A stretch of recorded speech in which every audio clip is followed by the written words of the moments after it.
Finance ज्ञानी, मैं हूँ आपके साथ में उर्वशी सिंह और आज हम बात करने वाले हैं बजट 2026 में आप लोगों को क्या कुछ उम्मीदें हैं टैक्सेस से लेकर के, कमोडिटी से लेकर के, इसके बारे में बातचीत करेंगे हम।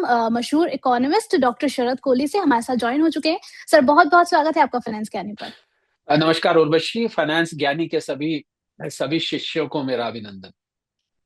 बहुत ही अच्छे शब्दों में सर आपने जिस तरीके से अभिनंदन किया है, मेरा हिसाब से तो जितने भी व्यूअर्स हमें देख रहे हैं, आपकी सलाह कई बार सर उनके लिए काफ़ी ज़्यादा हेल्पफुल होती है। और ऐसे में बजट 2026 आ रहा है, तो लोग जो है अपनी आँखें, कान सब कुछ खोल-खाल के जो है ना वो एक्सपर्ट की सलाह के लिए बैठ गए हैं कि यहाँ पर पता चल जाए कि बजट आने वाला है, क्या एक्सपेक्टेशन रखें और साथ ही साथ क्या तैयारी करनी चाहिए। अब ऐसे में जब भी बजट के बारे में बात होती है तो सर एक बहुत ही कॉमन सेंटेंस है, एक बहुत ही कॉमन क्वेश्चन है जो सभी के मन में आता है कि देखिए बजट आया, जो लोअर उसके बैंड के लोग हैं उनके लिए काम किया गया, जो अगर हम अपर क्लास की बात करें उनके बारे में सोचा गया, लेकिन मिडिल क्लास का जो व्यक्ति है वो फंस जाता है। ऐसे में सर उनके लिए क्या हम कुछ एक्सपेक्ट कर रहे हैं और वहां पर क्या कुछ हम एक्सपेक्ट कर सकते हैं बजट 2026 से? देखिए, मिडिल क्लास हमेशा, आपने बिल्कुल ठीक कहा, बीच में रह जाती है। या तो जो गरीब तबका है उनको मिलता है, मिलना भी चाहिए। या फिर जो बहुत अनाउंसमेंट ऐसी होती हैं जो कि कुछ सिलेक्टेड लोगों को असर करती हैं मिडिल क्लास की। हालांकि मैं ये मानता हूं कि मिडिल क्लास के लिए पिछले बजट में बहुत कुछ किया गया। जो 12 लाख रुपए तक की टैक्स की रिबेट दी गई। और 12 लाख बहुत बड़ी अमाउंट होती है। 1 लाख महीने तक आपके ऊपर कोई टैक्स नहीं आता है। बहुत बहुत एक बड़ा रिफॉर्म किया गया, टैक्स स्लैब्स में चेंज किए गए। 4 लाख, 8 लाख, अब 4 लाख से स्टार्ट होता है जो बेसिक एग्जेम्पशन है। तो बहुत चेंजेस किए, न्यू रिजीम को और ज्यादा अट्रैक्टिव बनाया गया। स्टैंडर्ड डिडक्शन उसमें 75,000 का हो गया है। तो टैक्स के मोर्चे पर बहुत चेंजेस किए गए। अब मिडिल क्लास की बात, तो मिडिल क्लास उर्वशी मुझे दो हिस्सों में दिखाई देती है। एक मिडिल क्लास का हिस्सा है जो टैक्स पेयर्स हैं, जो लोग टैक्स देते हैं। और आपको, अगर आप आंकड़े सुनेंगे तो हैरान हो जाएंगे कि हमारी मिडिल क्लास की टोटल संख्या इस समय 65-70 करोड़ है। 45 करोड़ तो हमारी मिडिल क्लास पुरानी थी, जो पहले से थी मिडिल क्लास। उसमें 25 करोड़ लोग मल्टी डायमेंशनल पॉवर्टी इंडेक्स से बाहर आए हैं पिछले कुछ सालों में। इसको हम नियो मिडिल क्लास कहते हैं। एनईओ, नियो मिडिल क्लास, मतलब ये लोग, इन लोगों के बहुत बड़े बैंक बैलेंस नहीं है, पर इनका जीवन का स्तर अब बेहतर है। इनको हेल्थ, एजुकेशन, प्रधानमंत्री आवास योजना, ये वो काफी चीजें मिली है। और ये लोग धीरे धीरे अपने आप को मेन मिडिल क्लास में लाने की कोशिश कर रहे हैं। तो कुल मिला के 70 करोड़ की मिडिल क्लास और नियो मिडिल क्लास जोड़कर है। तो अब आपको मैं आंकड़ा जो शेयर करना चाहता था वो ये था कि जो लोग टैक्स रिटर्न फाइल करते हैं उर्वशी, उनकी गिनती 8-9 करोड़ के आसपास है। और इसमें से आपको हैरानी होगी, जो लोग असल में टैक्स देते हैं, यानी कि जिनकी जेब से टैक्स निकल के ट्रेजरी में जाता है, उनकी गिनती 2.5-3 करोड़ है। तो आप समझ सकते हैं कि हम मिडिल क्लास को मैं दो हिस्सों में क्यों बांटना चाहता हूं। एक मिडिल क्लास वो जो जो टैक्स पेइंग है, और दूसरी मिडिल क्लास जो नॉन टैक्स पेइंग है, जिसकी गिनती बहुत ज्यादा बड़ी है। तो पहले टैक्स पेयर्स की मैंने बात करी, उनको हमेशा उम्मीद रहती है टैक्स पेयर्स को कि और ज्यादा। तो मुझे लग रहा है टैक्स पेयर्स की सबसे बड़ी उम्मीद यही है कि जो न्यू टैक्स रिजीम है, जिसमें आप बाय डिफॉल्ट आ जाती है अपने आप वो, जिसमें डिडक्शंस वगैरह ज्यादा नहीं मिलती हैं, उस न्यू टैक्स रिजीम में लोग उम्मीद कर रहे हैं कि कम से कम हाउसिंग लोन, जब वो घर के लिए एक एक लोन लेते हैं, उसका इंटरेस्ट आना चाहिए। उसका इंटरेस्ट उसमें नहीं आता है न्यू टैक्स। ओल्ड में तो आता है सेक्शन 24 में, पर न्यू में नहीं आता है। तो वो चाह रहे हैं कि जिस प्रकार एनपीएस, एम्प्लॉयर का कंट्रीब्यूशन, एनपीएस का अब न्यू रजीम में ला दिया गया है, इसी प्रकार कम से कम हाउसिंग लोन को, क्योंकि ओल्ड रजीम में डिडक्शन बहुत ज्यादा थी। और प्रधान और जो वित्त मंत्री महोदय हैं, उनका ये कहना था कि भाई ये बहुत कॉम्प्लिकेटेड है, इसको सिंप्लीफाई करा जाना चाहिए, इतनी डिडक्शंस हैं, तो डिडक्शंस को हटा के हम आपको एक विकल्प दे देते हैं। तो विकल्प के रूप में 2020 में न्यू रजीम लाई गई थी। तो मुझे लग रहा है इसको इसको और ज्यादा प्रैक्टिकल बनाना चाहिए। भले इसमें बाकी डिडक्शन मत लाइए, पर हाउसिंग लोन जैसी डिडक्शन प्लस स्टैंडर्ड डिडक्शन के लिए लोग उम्मीद करते हैं कि इसको इन्फ्लेशन एडजस्टेड कर देना चाहिए यहाँ से आगे, कि जैसे जितनी इन्फ्लेशन है, हालांकि आजकल देश की इन्फ्लेशन बहुत ज्यादा नहीं है, 1-1.5% के बीच में है। तो उसको देखते हुए शायद ज्यादा फायदा ना हो, पर आगे अगर कभी महंगाई बढ़ती है तो ये इन्फ्लेशन एडजस्टेड होनी चाहिए।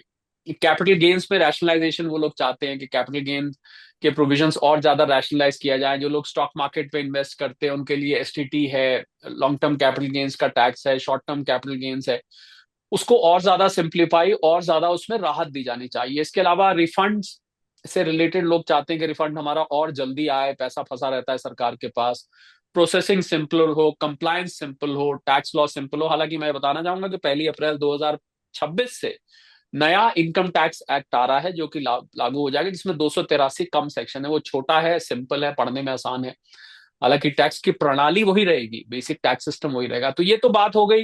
हालांकि टैक्स का डिस्कशन बहुत लंबा है उर्वशी, पर ये बात हो गई टैक्स पेइंग मिडिल क्लास की, जिनकी मैंने कहा कि गिनती बहुत कम है। मैंने बताया आपको 2.5-3 करोड़ लोग असल में टैक्स देते हैं, रिटर्न फाइल तो 8-9 करोड़ कर देते हैं। Non tax paying middle class जो है, उसकी गिनती बहुत ज्यादा है। तो यहाँ पर मुझे लगता है उनके बारे में अगर हम बात ना करें तो ये बहुत जस्टिफाइड नहीं होगा, क्योंकि खाली टैक्स वालों की हम बात करें, नॉन उनको उनकी देखिए उनकी समस्या क्या है। नॉन टैक्स पेइंग वालों की समस्या है रोजमर्रा की जो जिंदगी में दिक्कतें आती हैं। बिजली है, पानी है, एजुकेशन है, हेल्थ है, सड़कें हैं, इंफ्रास्ट्रक्चर है, ये सब चीजें हैं, करप्शन है, ये सब चीजें हैं जो एक middle class non tax paying को रोजमर्रा की जिंदगी में स्ट्रगल जिसके लिए होता है, जिसके लिए उसको कशमकश करनी पड़ती है। तो इन सब मोर्चों पर वो मिडिल क्लास राहत चाहेगी, सीधी सी बात है।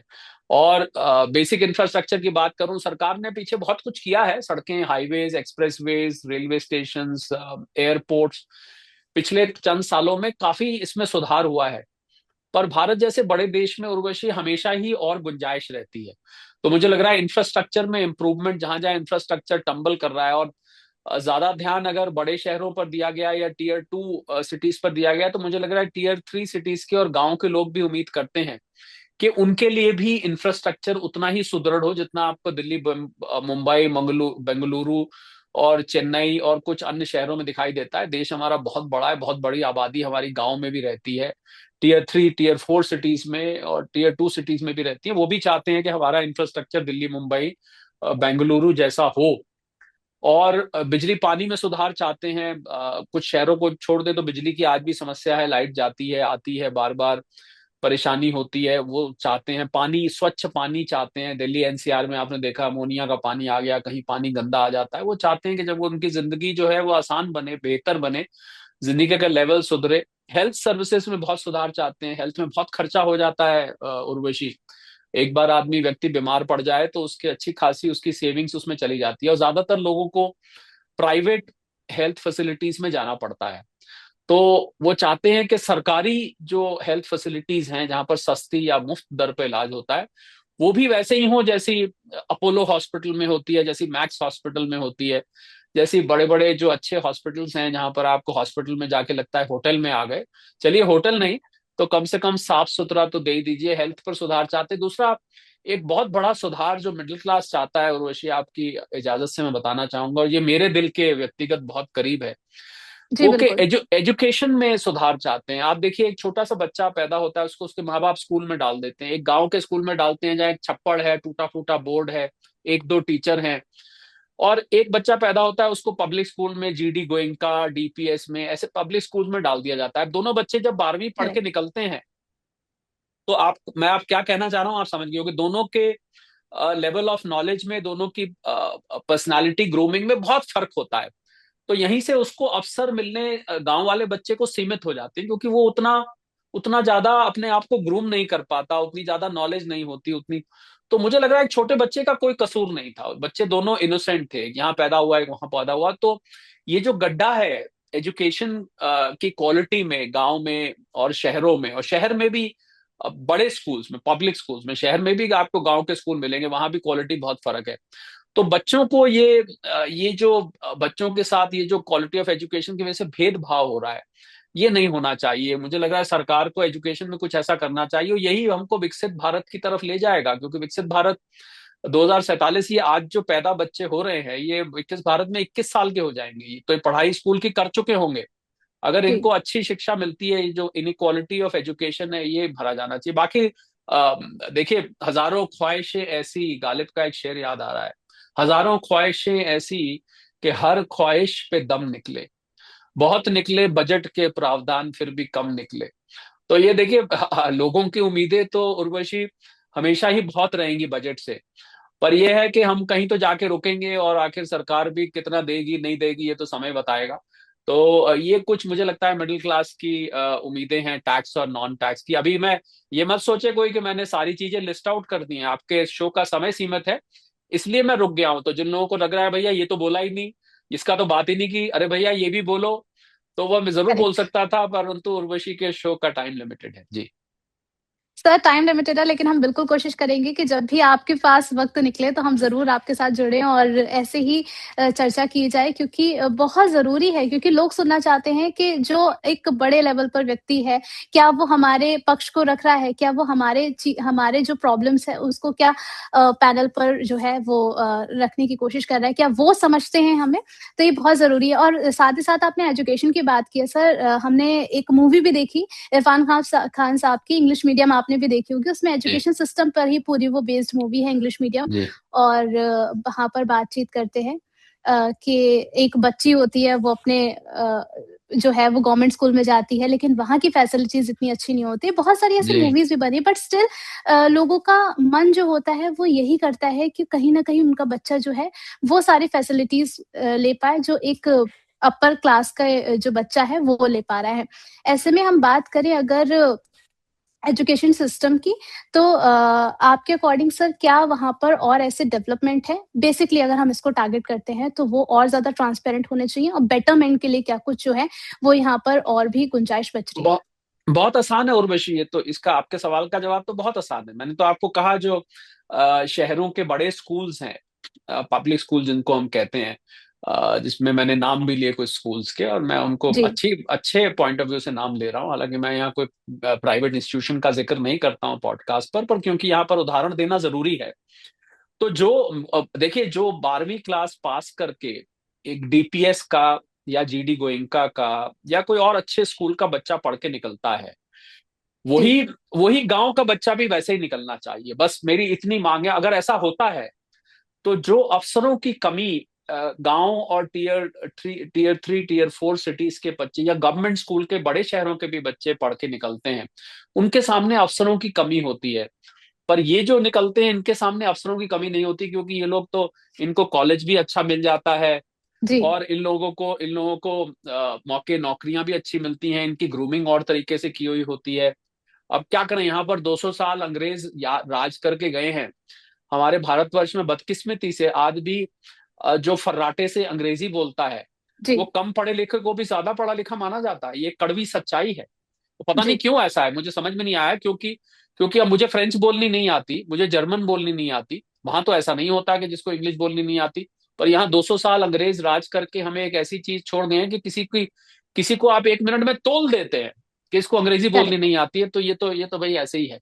मुझे लग रहा है ये जो इस तरीके का भेदभाव है ये समाप्त होना चाहिए। हम हिंदुस्तानी हैं, और हमें अगर हिंदी अच्छी बोलनी आती है, हमें कोई भी भारत की भाषा बोलनी आती है, तो उससे बच्चों को बच्चों बच्चों में इससे भेदभाव नहीं लाना चाहिए कि ये बच्चा बहुत अच्छी इंग्लिश बोलता है, ये बच्चा इंग्लिश अच्छी नहीं बोलता। मैं एक उदाहरण दे रहा हूँ छोटी सी चीज का, हालांकि उसमें जनरल नॉलेज है, पब्लिक अवेयरनेस है, ग्लोबल अवेयरनेस है। ये सब चीजें आपको 12वीं पास अच्छे स्कूल के बच्चों में पढ़ी, तो मुझे लग रहा है कि ये मेरे दिल के बहुत करीब है ये बात। और इस पे अगर सरकार ध्यान दे, मैं ये नहीं कहता कि वो पब्लिक स्कूल बहुत अच्छा काम कर रहे हैं, हो सकता है, परंतु प्रोडक्ट में बहुत फर्क है। फिनिश प्रोडक्ट जो निकल के आ रहा है, ये तो आप भी करेक्ट। मानेंगे उर्वशी, उसमें बहुत बिल्कुल फर्क है। वो बिल्कुल। फिनिश प्रोडक्ट एक जैसा होना चाहिए, क्योंकि बच्चा बहुत इनोसेंट होता है, क्योंकि उसके माँ बाप गरीब थे। वो 50,000 रुपए महीना फीस नहीं दे पाए जीडी गोइंका की, या 20,000 रुपए महीना फीस नहीं दे पाए, इसलिए उनके बच्चे को गवर्नमेंट स्कूल मिला। और अंततः वो बेचारा बच्चा 18 साल 21 साल का जब हुआ पढ़ के, तो वो उतनी उतनी अच्छी एजुकेशन नहीं वो ले पाया, वो उतना अच्छा प्रोडक्ट नहीं बन पाया, क्योंकि उस स्कूल में सुविधाएं नहीं थी, उस स्कूल में अच्छे टीचर्स नहीं थे, उस स्कूल में अच्छा इंफ्रास्ट्रक्चर नहीं था, उस स्कूल में पब्लिक अवेयरनेस इतनी नहीं थी, को क्यूरिकुलम एक्टिविटीज इतनी नहीं थी, डिबेट्स नहीं होते थे, सिंपोजियम नहीं होते थे, फॉरेन घुमाने के लिए नहीं ले जाते थे, इतनी अच्छी जगह नहीं ले, इस वजह से वो बच्चा पीछे रह गया। इसमें बच्चे का क्या कसूर है? तो मुझे लग रहा है विकसित भारत अगर हमको बनना है, 2021 साल मात्र रह गए, उसमें हमने टारगेट 2047 का सेट किया है। तो ये एक मोर्चा ऐसा है जहां पर आपको ह्यूमन कैपिटल में इन्वेस्ट करना पड़ेगा।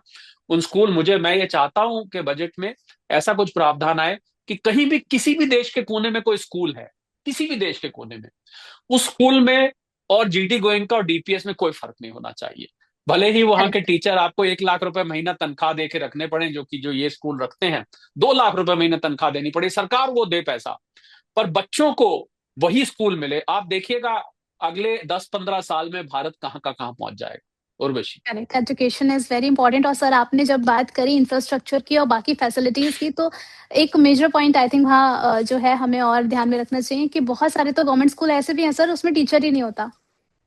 बहुत कुछ है उर्वशी, आप गवर्नमेंट स्कूल में जाके देखिए, वहाँ इंफ्रास्ट्रक्चर, क्लासेस ठीक नहीं है, बेंचेस टूटी पड़ी हैं, टीचर्स हैं नहीं, बोर्ड, पूरी जो फैसिलिटीज बड़े स्कूल्स में मिलती हैं आपको, हर डेस्क पे कंप्यूटर लैपटॉप्स मिलते हैं, इलेक्ट्रॉनिक स्क्रीन्स मिलते हैं, आपको प्रेजेंटेशंस करने के मौके मिलते हैं, आपको जगह जगह ले जाया जाता है, चाहे पैसे लेके ले जाया जाता है।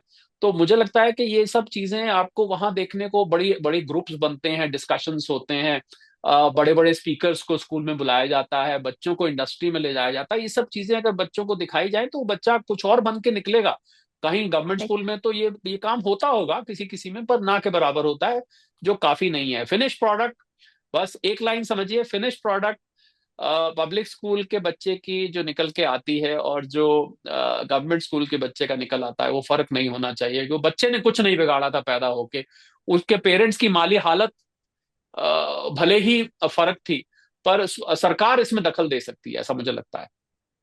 जी हाँ, बिल्कुल। और जब एक बच्चा जो है एजुकेशन वाइज भी एक स्ट्रॉन्ग बंदा बनेगा, तभी आगे जाके वो टैक्स भी पे करेगा, फिर आपने जो सिस्टम बनाया उसको फॉलो भी कर पाएगा। जी। यहाँ पे सर आपने शुरुआत की डिस्कशन में टैक्स स्लैब्स की बात करी थी। ओल्ड टैक्स रिजीम और न्यू टैक्स रिजीम को अगर हम कंपेयर करते हैं, तो अगर हम देखें, बहुत सारे लोगों के अप्रोचेस ये भी होते हैं, वो कहते हैं कि जो न्यू टैक्स स्लैब्स अभी जो टैरिफ के बाद आए थे, उसमें जो है टैक्स स्लैब्स तो कम हो गए, लेकिन बेनिफिट्स जो है वो है वो थोड़े कम हैं ओल्ड टैक्स रिजीम के अकॉर्डिंग।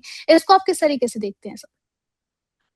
देखिए, जब वित्त मंत्री महोदया 2020 में उर्वशी ये न्यू टैक्स रिजीम लाई थी, तो उनकी मंशा यही थी कि हम टैक्स को सिंप्लीफाई करना चाहते हैं। ये जो चैप्टर 6A एक है इनकम टैक्स एक्ट में, जिसमें सेक्शन 80 की बहुत सारी डिडक्शन है, जी। ATC, ATD, ATDD, ATE, ATTT, ATTT, ये बहुत लंबी लिस्ट है डिडक्शंस की। तो वो चाहती थी ये सब खत्म हो, एक सिंपल सिस्टम हो जो सीधा सीधा आप टैक्स दें। उसमें उन्होंने न्यू टैक्स रिजीम को लुभावना बनाया, पहले शुरू में इतनी कामयाब नहीं रही। अब ये जो पिछले साल जो बदलाव किए गए, जो कि 1 अप्रैल 2025 से लागू हुए हैं, अब ये बहुत जी। अट्रैक्टिव होगी। मेरा ऐसा मानना है उर्वशी के करीब 75% टैक्स पेयर्स अब न्यू रिजीम में इस साल से चले जाएंगे।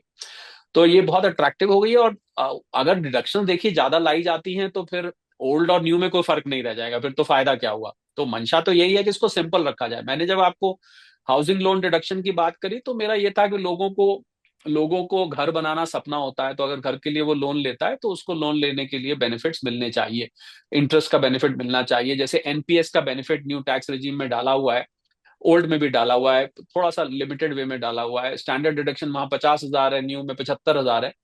तो कुछ बेनिफिट्स दिए हैं, टैक्स स्लैब्स भी डिफरेंट हैं न्यू टैक्स रिजीम के ओल्ड के मुकाबले। तो उसको, उसमें टैक्स कम है। और अब जो 87A सेक्शन जो है, उसमें रिबेट है 12 लाख का, वो रिबेट न्यू टैक्स रिजीम को बहुत अट्रैक्टिव बना देता है। इसीलिए तो क्योंकि आपके पास उर्वशी ऑप्शन होती है कि आप न्यू टैक्स रिजीम ले या ओल्ड ले, ये आपकी मर्जी होती है, आप चूज कर सकते हैं। तो जी। अगर आपको अब लग रहा है 75% लोगों को कि न्यू टैक्स रिजीम हमारे लिए ज्यादा बेहतर है, तो लाजमी बात है उनका टैक्स कम जा रहा होगा, तो टैक्स की सेविंग हो रही है न्यू टैक्स रिजीम में। But there is always a room for improvement, is what I wanted to say Urvashi. Okay, यहाँ पे सर 2025 में एक बहुत ज्यादा हॉट टॉपिक रहा ओपीएस और एनपीएस। और जो है ये 2026 जो है वो भी काफी ज्यादा फोकस में है, क्योंकि इस 1 जनवरी से जो है वो लागू होना है। ऐसी बातें चल रही थी। अब आपसे अगर हम जानना चाहें, एनपीएस और ओपीएस आपका दोनों पर क्या पॉइंट ऑफ व्यू है और आप किसे बेहतर मानते हैं? देखिए, सरकारी लोग जो हमें सुन रहे हैं वो मेरी बात से शायद सहमत नहीं होंगे, कुछ लोग नाराज भी हो जाएंगे जो मैं बोलने जा रहा हूँ। मुझे लगता है कि ओल्ड पेंशन सिस्टम एक्सचेकर के ऊपर लोड डालता है। जब कोई व्यक्ति को सारी उम्र पेंशन मिलती रहती है, जब तक वो जीवित है तब तक पेंशन मिलती रहती है, तो सरकार का खजाना खाली होता जाता है। भारत को बहुत ज्यादा अमीर देश नहीं है, ये ध्यान रखना है हमको। भारत मतलब इतना अमीर नहीं है कि हम करोड़ों लोगों को पेंशन ताउम्र देते रहें। तो इस वजह से NPS लाया गया था, न्यू पेंशन सिस्टम, कि भाई आपका ही पैसा हम डालेंगे और उसको इन्वेस्ट करेंगे, उसी में से आपकी पेंशन निकाल के देंगे। ये जो सारी उम्र की पेंशन बंद जाती है, हालांकि गवर्नमेंट एम्प्लॉयज का ये कहना है भाई हमने सारी उम्र अपनी दी, और पहले तो उर्वशी सरकारी कोई एम्प्लॉय होता था तो उसको उसकी शादी इसी वजह से बहुत सारे उसके बाद रिश्ते आते थे जी कि भैया ये तो गवर्नमेंट एम्प्लॉय है, इनको तो पेंशन मिलेगी। तो लोग बुढ़ापे के सहारे जो है वो जवानी में उनसे उनसे शादी हो जाती थी, और शादियां बड़ी वैल्यू हुआ करती थी सरकारी एम्प्लॉय की। पेंशन उसमें एक बहुत बड़ी रीजन होती थी कि सारी उम्र की फाइनेंशियल सिक्योरिटी इनकी हो गई। पर धीरे धीरे हुआ न होने क्या लगा कि सरकार का ये, क्योंकि रिटायर्ड लोग होते गए लगातार, तो सरकार का पेंशन का बिल बढ़ता गया। इस समय 2 करोड़ के आसपास उर्वशी सरकारी एम्प्लॉयज हैं, 1.5 करोड़ के आसपास स्टेट गवर्नमेंट एम्प्लॉयज हैं, 50 लाख के आसपास सेंट्रल गवर्नमेंट एम्प्लॉयज हैं। तो धीरे धीरे जैसे जैसे लोग रिटायर होते जा रहे हैं तो सरकार के ऊपर पेंशन का लोड बढ़ता जा रहा है। और मैं एक बात बता दूं यहाँ पर, अगर कोई बुरा मान रहा है, कोई सरकारी एम्प्लॉय हमारी और आपकी बात को सुनकर बुरा मान रहा है कि ये आदमी हमारे बुढ़ापे को सत्यानाश मारना चाहता है, हमें ओल्ड पेंशन लेना नहीं देना चाहता है, उनको मैं ये बता दूं कि जैसे जैसे सरकार के ऊपर पेंशन का बिल बढ़ेगा, वैसे वैसे युवाओं को सरकारी महकमे में नौकरी मिलने में और ज्यादा प्रॉब्लम आएगी। क्योंकि अल्टीमेटली आपका जो ओवरऑल ह्यूमन रिसोर्स बजट है वो तो उतना ही है। आप उसको पेंशन में जाया कर दें या आप उसको नए एम्प्लॉयज रख के आप उसको उनको सैलरी दें, तो इसलिए जॉब अपॉर्चुनिटीज युवाओं के लिए कम हो जाएंगी गवर्नमेंट में, जबकि युवा चाहते हैं गवर्नमेंट में जॉब लेना। और अभी प्रधानमंत्री रोजगार मेला समय समय पर लिखता है, अभी भी 2-3 दिन पहले लगा, उसमें 61,000 लोगों को दी गई। अब तक 11 लाख नौकरियां सरकार दे चुकी है। ये नौकरियां और निकल सकती हैं अगर ये पेंशन का लोड एक्सचेकर पे कम हो। तो मुझे लग रहा है न्यू पेंशन सिस्टम अच्छा है, और धीरे धीरे करके आपके ही पैसे से इन्वेस्टमेंट करी जाती है। ओल्ड पेंशन सिस्टम में तो आपको पता है फिक्स मिलती थी। तो मेरी, क्योंकि जी मैं अर्थशास्त्री हूँ उर्वशी, और मुझे लगता है कि, और दूसरी सबसे बड़ी बात जो मैं बोलने जा रहा हूँ कि देखिए हमारे देश में करीब 40-50 करोड़ लोग काम काज करते हैं, 140 करोड़ में से। बाकी लोग कुछ रिटायर्ड हैं, महिलाएं हैं, कुछ लोग बुजुर्ग हैं। आप समझ रहे हैं मेरी बात? 40-50 करोड़ लोग काम यहाँ पर करते हैं, उसमें से एम्प्लॉयज की गिनती और कम है। तो प्राइवेट सेक्टर एम्प्लॉय ज्यादा है, तो उनको तो पेंशन नहीं मिलती है, उनको तो ओपीएस का कोई सिस्टम नहीं है। तो जब प्राइवेट जी सेक्टर एम्प्लॉय को कोई पेंशन का प्रावधान नहीं है, तो इसको इक्वल फुटिंग पे लाने के लिए सरकारी एम्प्लॉय के लिए है। तो सरकारी एम्प्लॉय को स्टैंड आउट करने के लिए कि उनको आप पेंशन देते रहे, प्राइवेट एम्प्लॉय बेचारा काम करके रिटायर हो जाता है, उसके लिए कुछ नहीं है। तो अब एनपीएस जो है वो दोनों लोगों के लिए हो सकती है, सरकारी के लिए भी हो सकती है, प्राइवेट के लिए भी हो सकती है। तो इसलिए मैं एनपीएस के सपोर्ट में हूं।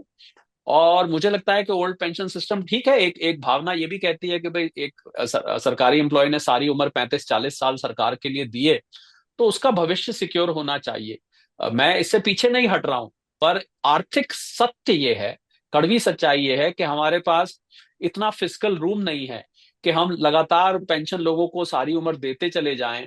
और उनके जाने के बाद भी फैमिली को कुछ हद तक मिलती रहती है, फैमिली पेंशन बोलते हैं उसको, एफपीएस। तो इसलिए अगर ऐसे रहा तो धीरे धीरे इनकी गिनती बढ़ती जाएगी, और सरकार का जितना फंड है वो बहुत बड़ा हिस्सा उसका पेंशन में चला जाएगा। तो इसलिए मेरे थोड़े से एज एन इकोनॉमिस्ट मेरे व्यू ये हैं कि लोगों को सोचना चाहिए, जिस प्रकार प्राइवेट एम्प्लॉयज अपने आप को मैनेज करते हैं रिटायर होने के बाद या कामकाज करना जब बंद कर देते हैं, इस प्रकार सरकारी एम्प्लॉय को भी सोचना चाहिए कि वो थोड़ा सा सेक्रीफाइस करें, न्यू पेंशन स्कीम में आए, और जिससे कि फिजिकल पोजीशन हमारी अच्छी रहे। उर्वशी। ओके। सर, जब भी मैंने 2025 में एनपीएस और ओपीएस पे कई सारे शोज किए हैं और वहां पर चर्चा भी हुई है, कई लोगों के ओपिनियंस भी उस दौरान मुझे देखने को मिले, सुनने को मिले। अ, जी। बहुत बड़ा उनके दिमाग में जो सवाल है वो ये है कि इंडिया जो है फास्टेस्ट ग्रोइंग इकोनॉमी है। ऐसे में अगर निर्मला सीतारमन जी कहती हैं कि हमारी जो तिजोरी है उस पर दबाव आता है, तो ऐसे में पेंशन देने में क्या खराबी है?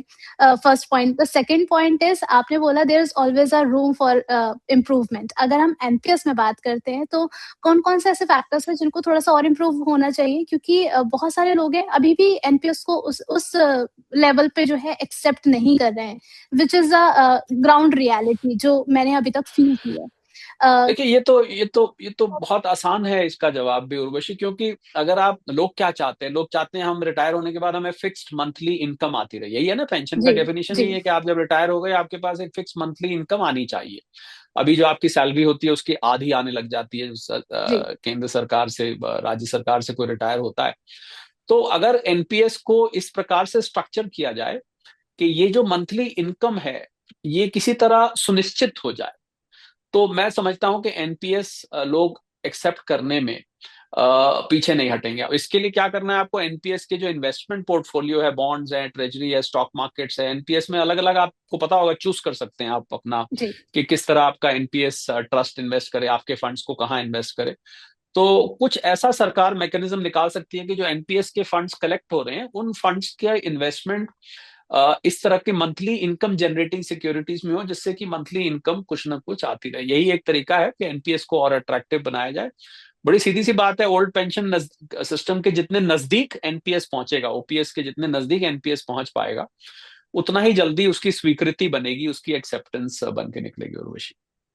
ओके, यहाँ पर लंबा डिस्कशन है इसके पीछे और सर बहुत सारे लोगों के सवाल भी आते हैं, उसको भी हम किस दिन समय निकालेंगे और लंबी चर्चा उस पर की जाएगी। एक लास्ट टर्म जो मैं आपसे टैक्सेशन को लेकर के जानना चाहूँगी सर, जब मैं इसके बारे में पढ़ रही थी, एक कपल टैक्सेशन करके एक टर्म आया मेरे सामने। मैं चाहती हूँ कि आप थोड़ा-सा मुझे एक्सप्लेन कीजिए ये क्या है और क्या कुछ बेनिफिट इससे मिलते हैं? यूएस और जर्मनी में जैसे देशों में चलता है, इसमें हस्बैंड वाइफ एक सिंगल यूनिट रिटर्न फाइल करते हैं। तो उससे क्या होता है, खासकर भारत जैसे देश में इसका बहुत लाभ हो सकता है, क्योंकि अगर स्पाउस यानी कि सपोज भारत में महिला होम मेकर है, तो वहां पर बहुत बड़ा बेनिफिट, क्योंकि आपको एग्जेम्पशंस डबल मिल जाती हैं और रिबेट डबल मिल जाते हैं। हालांकि भारत में किस रूप में अगर अगर आता है तो आएगा ये अभी कह नहीं सकते, पर ये पक्का है।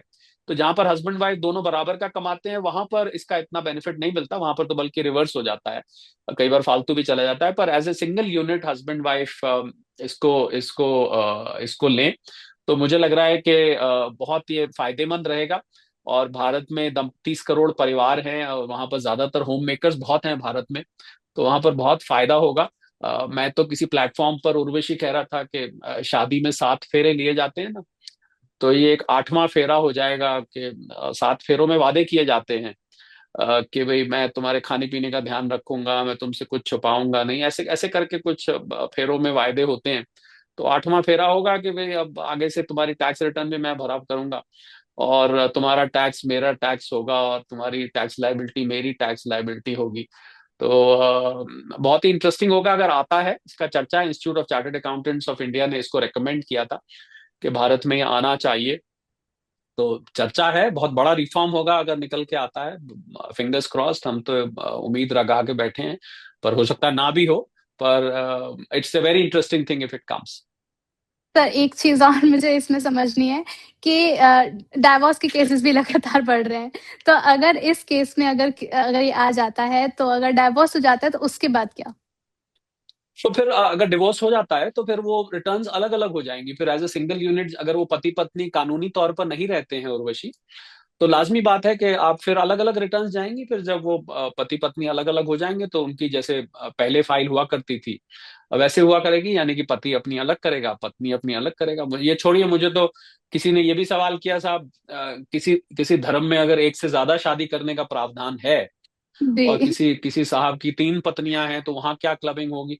मैंने कहा इतनी गहराई में अभी जाने की जरूरत नहीं है, पहले आने दीजिए उनकी निटिग्रिटीज। आई एम श्योर पहले सरकार जब रूल्स एंड रेगुलेशन बनाएगी तो निकालेगी। बहुत सारे इसमें से और सवाल निकल के आते हैं, मुझे लगता है उर्वशी इसको आने देना चाहिए।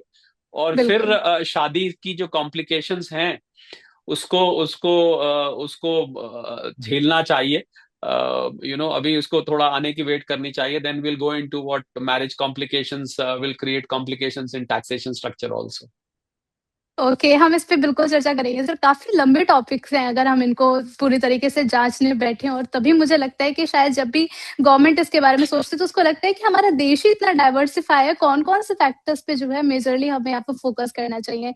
अब थोड़ा-सा सर आपका समय और चाहेंगे हम गोल्ड सिल्वर पे भी बातचीत कर लेते हैं, क्योंकि जब भी आप बोलते हैं लोग बहुत ज़्यादा तत्परता से बैठ जाते हैं कि सर की बात सुनेंगे और उसी हिसाब से हम अपने आगे का इन्वेस्टमेंट जी। स्ट्रक्चर डिज़ाइन करेंगे। हम लगातार देख रहे हैं फंडामेंटल्स को थोड़ा और समझना चाहेंगे हम। सिल्वर जो है वो 100 के $100 के लेवल को क्रॉस कर चुकी है। अब आगे सिल्वर की जर्नी आप क्या देख रहे हैं? अरे उर्वशी, सिल्वर तो कल परसों रात को $117 तक पहुंच गया था। जी, प्रति आउंस की बात कर रहे हैं, भारतीय रुपए में अगर इसको कन्वर्ट करें तो करीब 4 लाख रुपए प्रति किलो क्रॉस कर चुका है, अगर वो आप उसको लिटरली कन्वर्ट करें। हालांकि मार्केट में अभी 3.25 4 लाख के बीच में घूम रहा है, पर 4 लाख मुझे लग रहा है बहुत जल्द आपको ट्रेड होता दिखाई देगा। किसी किसी मार्केट में हो भी रहा हो तो कोई बड़ी बात नहीं है। बहुत फैक्टर्स हैं, और गोल्ड की भी साथ में ही मैं जिक्र करना चाहूंगा। गोल्ड इस समय $5,000 क्रॉस कर चुका है। अभी जब हम आप और हम बात कर रहे हैं, आपका वीडियो जब लाइव जाएगा, मुझे नहीं, थोड़ा बहुत 19-20 हो सकता है, पर $5,080 कर रहा है, जो कि लगभग $1,70,000 प्रति 10 ग्राम पहुंच चुका है। तो एक तो थैंक यू कार्ड भेजना चाहिए हमें डोनाल्ड ट्रंप साहब को। बहुत हद तक उनका उनका जिन लोगों ने सोने चांदी में पैसा कमाया है और जिनकी नेटवर्थ भारतीय घरों में भरी है, उनको एक थैंक यू कार्ड, ट्रम्प साहब जैसे भी हैं, जो भी है, जैसे भी करते हैं, जो जो हरकतें वो करते हैं, वो छोड़िए, एक थैंक यू तो बोलिए। अरे साहब, आपको उन्होंने, अगर आपके पास सोना चांदी है तो आपकी नेटवर्थ बढ़ा दी है उन्होंने। बहुत सारी ग्रीनलैंड की टेंशन हुई। अभी उन्होंने साउथ कोरिया, सबसे पहला वो देश था, उर्वशी, जिसने उनके साथ ट्रेड डील करी थी। 15% उस पर लगा था, पहला जुलाई में, मुझे याद है 2025 में साउथ कोरिया से डील हुई थी। और सबसे पहले भाग के साउथ कोरिया, इतने खुश थे दोनों।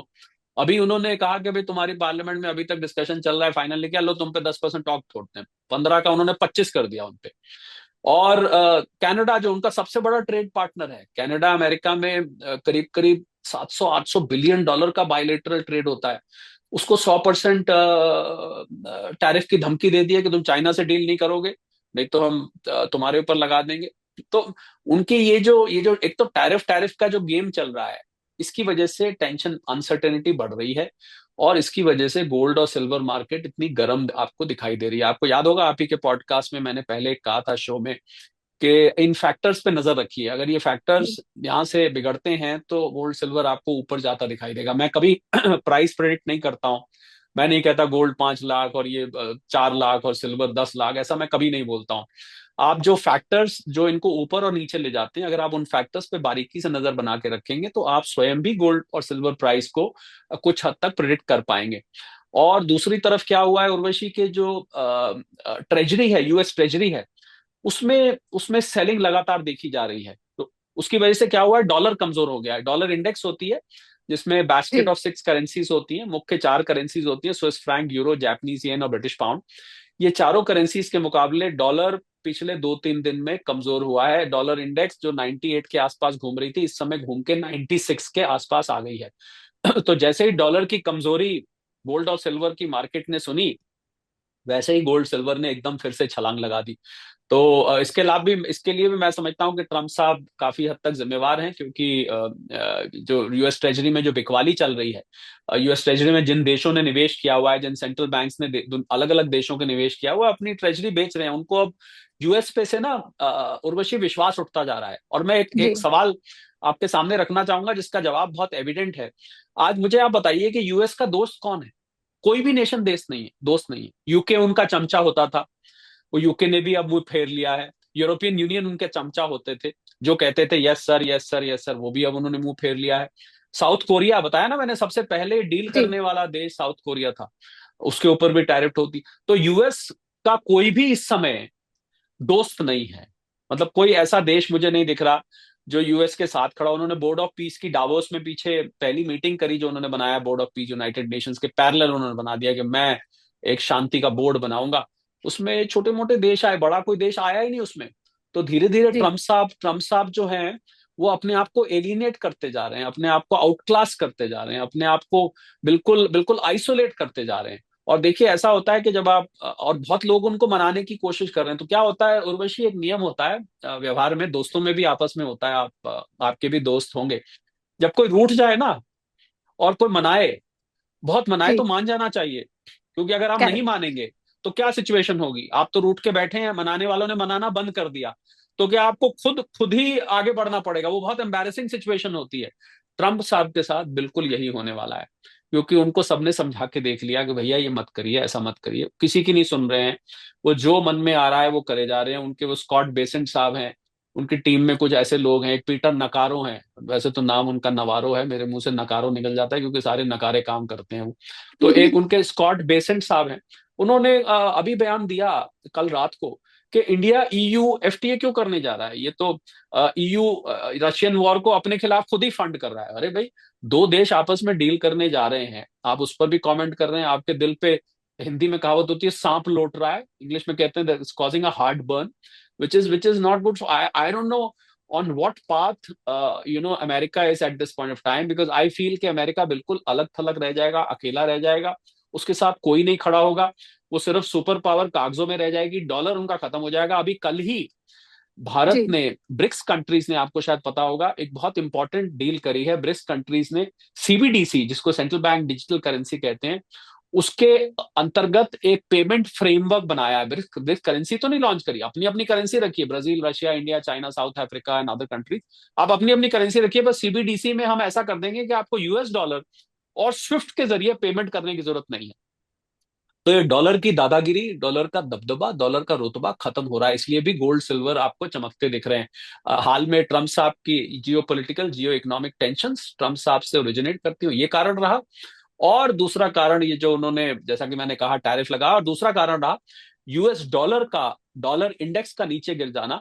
ये आपको हाल में जो गोल्ड ने $5,000 और जी, सिल्वर ने $100 जो क्रॉस किया है, हम प्रति आउंस की बात कर रहे हैं, लोग जी। सोचते हैं मैं रुपए में हम बात कर चुके हैं, ये रीजन रहे हैं उर्वशी।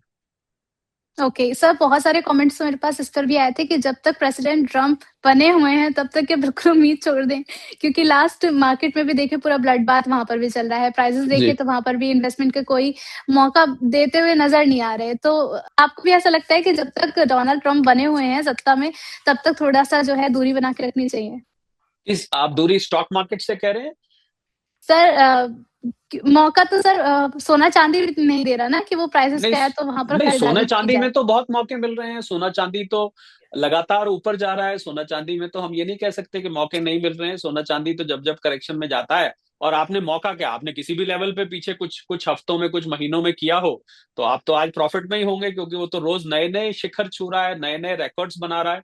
तो इसलिए इसलिए मुझे नहीं लगता कि सोने चांदी में मौके नहीं मिल रहे, सोने चांदी में तो मौके मिल रहे हैं। हाँ, स्टॉक मार्केट्स आपको जरूर जरूर बहुत इस टाइम चॉपी दिखाई दे रही हैं, क्योंकि मार्केट 25,000 कहाँ, 26,328 हमने छुआ, निफ्टी की बात कर रहा हूँ, अब 25,000 के आसपास आ गई थी, 25,000 से नीचे जाने का चांस था। क्योंकि भारत की जितनी अच्छी फंडामेंटल्स हैं ग्रोथ के, उतने ही अंतर्राष्ट्रीय स्तर पर हेडविंड्स हैं, उसको उसको नीचे खींचती हैं। और एफआईआईस और एफपीआईस की जिस तरीके से सेलिंग बनी हुई है, लगातार यहाँ से सामान बेच रहे हैं वो। सेल लगाई हुई उन्होंने, क्या दिवाली की सेल लगती होगी, क्या होली पे, रक्षाबंधन पे सेल लगती होगी, जो एफआईआईस ने सेल लगा एफआईआर रखी है लगा रहे हैं। स्टॉक्स की। तो इतनी ये जो लगातार बिकवाली है, ये प्रेशर बनाया हुआ है इसने। और इसकी वजह से, और बहुत सारा पैसा, सच बात तो ये है उर्वशी, कि बहुत सारा पैसा स्टॉक मार्केट से निकल के गोल्ड और सिल्वर में भी आ गया है। मैं आपको ये भी बताना चाहूंगा, लोगों ने जी, तो अपनी प्रॉपर्टीज बेच दी हैं, प्रॉपर्टीज बेच के गोल्ड सिल्वर में लगा दिया, कुछ लोगों ने अपनी एफडीज तोड़वा के गोल्ड सिल्वर में लगा दिया है। तो नेचुरल बात है, जब कोई एसेट क्लास आउट परफॉर्म कर रही होती है, तो जो usual out performing asset class होती है, वो थोड़ी सबड्यूड रहती है। मुझे लग रहा है मार्केट में ये घुसने का अच्छा मौका है। ये बात सच है कि जब तक ट्रम्प साहब हैं, तब तक वो शांति से तो मामला नहीं चलने वाला है। गोल्ड एंड सिल्वर को अनिश्चितता और अस्थिरता पसंद है, इनस्टेबिलिटी पसंद है, और अनसर्टेनिटी पसंद है। वो दोनों ट्रक भर भर के इस टाइम आ रही हैं। और स्टॉक मार्केट को इसका उल्टा पसंद है, स्टॉक मार्केट को स्टेबिलिटी पसंद है, सर्टेनिटी पसंद है। वो मुझे लग रहा है अभी उसका सारा स्टॉक अभी इस समय खत्म हो चुका है, thanks to President Donald tariff, नहीं नहीं, क्षमा करें, सॉरी, डोनाल्ड ट्रम्प। तो उनकी वजह से, उनकी वजह से ये सारा माहौल क्रिएट हो गया है। तो जी बिल्कुल ठीक है, जब तक वो हैं गद्दी में, तो कुछ ना कुछ आपको आपको सुनने को मिलता रहेगा, और मार्केट में उथल पुथल बनी रहेगी। ओके। यहाँ पर आपने जैसे बोला कि लोग जो हैं अपनी प्रॉपर्टीज़ बेच-बेच के ये जो है सोने-चांदी में इन्वेस्ट कर रहे हैं। मेरे पास भी एक व्यक्ति का एक मैसेज आया, उन्होंने कहा कि क्या हम लोन लेकर सोना खरीद लें? अब ऐसे में सर पहले हमारे जो एंसेस्टर्स थे, हमारे जो ग्रैंडफ़ादर वग़ैरह रहे हैं सर, उन्होंने तो अपना वेल्थ क्रिएशन कर लिया, ठीक है, उस टाइम पर। अभी हमारी जनरेशन को अगर वेल्थ क्रिएशन करना हो सर, तो कैसे किया जाए? ये तो उर्वशी फिर बहुत लंबा और अलग से करने वाला डिस्कशन है। ये मुझे लगता है बहुत सेंसिटिव मैटर है वेल्थ क्रिएशन का। तो इसको बेहतर रहेगा हम अलग से बात करें। मोटा मोटी मैं आपको बता देता हूँ, वो यही है कि आपको डाइवर्सिफाइड पोर्टफोलियो रखना चाहिए। म्यूचुअल फंड्स हैं, स्टॉक्स हैं, गोल्ड एंड सिल्वर है, प्रॉपर्टी है। आपको कुछ थोड़ा बहुत एफडी में भी रखना चाहिए लिक्विडिटी के लिए। तो you should keep a diversified portfolio. I think this this requires a separate detailed, इसके साथ कभी आपके साथ अलग से खाली इसी टॉपिक पर बात करूंगा जी। तो मेरे ख्याल बेहतर रहेगा। इसको हम ट्रम्प साहब के साथ और बाकी चीजों के साथ, स्टॉक मार्केट के साथ और आपका जो बाकी उसके साथ मिक्स नहीं करते। पर ये सच है कि लोन लेके गोल्ड और सिल्वर, इस तरीके लोन लेके निवेश नहीं करना चाहिए। मुझे लगता है उचित नहीं है, क्योंकि इसमें कभी भी कुछ भी हो सकता है। उर्वशी, ये जो सोने चांदी की चाल है, ये सदा ऐसे नहीं रहने वाली है। जिस दिन ये घूम गया ना पहिया, उस दिन फिर आप फंस जाएंगे उसमें। तो उधार लेके निवेश नहीं करना चाहिए, भले ही आपको उधार सस्ती दरों पर मिल रहा हो। सो यू शुड इन्वेस्ट हमेशा अपनी सेविंग्स में से करना चाहिए, चाहे थोड़ा थोड़ा ही करें, पर सेविंग्स में। I don't think it's a very good idea to borrow and invest, Urvashi. Thank you so much Shira sir हमारे साथ जुड़ने के लिए और हमारे सभी सवालों के जवाब देने के लिए। आई एम वेरी श्योर कि जितने भी हमारे लोग हैं जो बजट को लेकर के एक्सपेक्टेशन रखे हुए हैं, गोल्ड सिल्वर को लेकर के बहुत सारे मन में सवाल आ रहे होंगे उनके, उनके सभी सवालों के जवाब जो हैं वो आपके थ्रू उनको मिल गए होंगे। और हम उम्मीद करते हैं दोबारा आपसे जॉइन करेंगे और ऐसे ही बहुत सारे जो टॉपिक्स रह गए हैं उसके बारे में चर्चा की जाएगी और आप इसी तरीके से हमारे सब्सक्राइबर्स को, हमारे फॉलोअर्स को गाइड करते रहेंगे। Thank you so much.